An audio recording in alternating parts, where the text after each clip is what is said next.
அரசுமுறை பயணமாக எத்தியோப்பியா சென்றுள்ள பிரதமர் மோடி அடிஸ் அபாபாவில் உள்ள அத்வா விக்டரி நினைவு அருங்காட்சியகத்தை பார்வையிட்டார். அருங்காட்சியகத்தில் வைக்கப்பட்டிருந்த ட்ரம்ஸை பிரதமர் மோடி வாசித்தார். அதனை காணலாம்.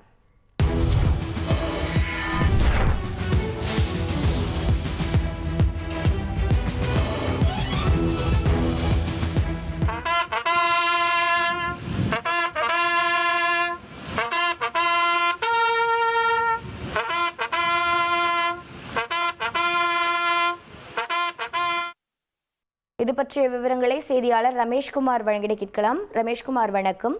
இன்றைய தினம் எத்தியோப்பியாவில் பிரதமரின் நிகழ்ச்சிகள் என்னென்ன, மேலும் அவருக்கு எவ்வாறு உற்சாக வரவேற்புகள் வழங்கப்பட்டு வருகிறது, தகவல்களை பதிவு பண்ணுங்க. அரசுமுறை பயணமாக எத்தியோப்பியா நாட்டுக்கு சென்றுள்ள பிரதமர் மோடி அந்நாட்டு தலைநகர் அடிஸ் அபாபாவில் அமைந்திருக்கக்கூடிய அத்வா போர் வீரர்கள் நினைவிடத்தில் மலர் வளையம் வைத்து மரியாதை செலுத்தி வருகிறார். எத்தியோப்பிய நாட்டு வரலாற்றில் இந்த நினைவிடத்திற்கு ஒரு மிகப்பெரிய ஒரு வரலாறு ஒன்று. இது விக்டரி மெமோரியல் என்று அழைக்கப்படுகிறது. அதாவது 1896ஆம் ஆண்டு எத்தியோப்பியாவை மீது இத்தாலியினுடைய பாசிச படைகள் ஒரு போரை தொடுத்தது. ஆனால் அதை கண்டு அஞ்சாத எத்தியோப்பிய படைகள் இத்தாலிய படைகளை வீரமுடன் எதிர்கொண்டு அந்த போரில் அவர்களை தோற்கடித்தது.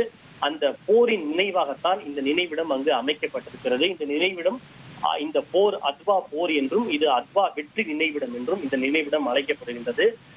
எத்தியோப்பிய நாட்டு தேச பற்றாளர்களை கௌரவிக்கும் வகையிலும் அவர்களுக்கு மரியாதை செய்கின்ற வகையிலும் பிரதமர் மோடி மலர் வளையம் வைத்து மரியாதை செலுத்தினார். அதே வளாகத்தில் ஒரு அருங்காட்சியகம் ஒன்றும் அமைக்கப்பட்டிருக்கிறது. அந்த அருங்காட்சியகத்தை சுற்றி பார்த்து பார்வையிட்ட பிரதமர் மோடி அங்கு வைக்கப்பட்டிருக்கக்கூடிய ட்ரம்ஸ் போன்ற ஒரு அமைப்பில் தன்னுடைய கைகளை தட்டி தன்னுடைய உற்சாகத்தை வெளிப்படுத்தினார். குறிப்பாக இந்த அருங்காட்சியகத்தில் அந்த தேச பற்றாளர்களினுடைய சிலைகள், ஆயுதங்கள், சீருடைகள், தனிப்பட்ட கலை பொருட்கள், மாநாட்டு மண்டபம், நூலகம் உள்ளிட்ட பல்வேறு முக்கிய விஷயங்கள் அமைந்திருக்கிறது. எத்தியோப்பியாவின் வளமான வரலாறு மற்றும் இறையாண்மைக்கான நீடித்த போராட்டத்திற்கான இந்தியாவின் மரியாதையை பறைசாற்றும் வகையில் பிரதமர் மோடி அங்கு சென்று மலர் வளையம் வைத்து மரியாதை செலுத்தியதோடு அங்கு இருக்கக்கூடிய அருங்காட்சியகத்தையும் பிரதமர் மோடி தற்போது பார்வையிட்டிருக்கிறார்.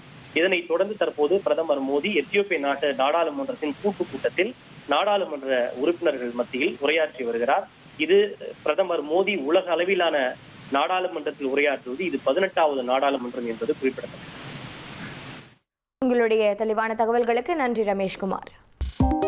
2.66 கோடிக்கும் அதிகமான மக்களின் உள்ளங்களை வென்ற தந்தி டிவியின் டிஜிட்டல் தளங்கள், 1.25 கோடி யூடியூப் சப்ஸ்கிரைபர்ஸ், 47 லட்சம் ஃபேஸ்புக் ஃபாலோவர்ஸ், 25 லட்சம் இன்ஸ்டாகிராம் ஃபாலோவர்ஸ், 23 லட்சம் எக்ஸ் ஃபாலோவர்ஸ், 11 லட்சம் தந்தி ஆப் டவுன்லோட்ஸ், 35 லட்சம் website monthly active users.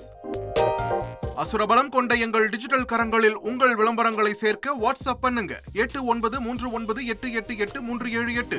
Email advt@dttv.in.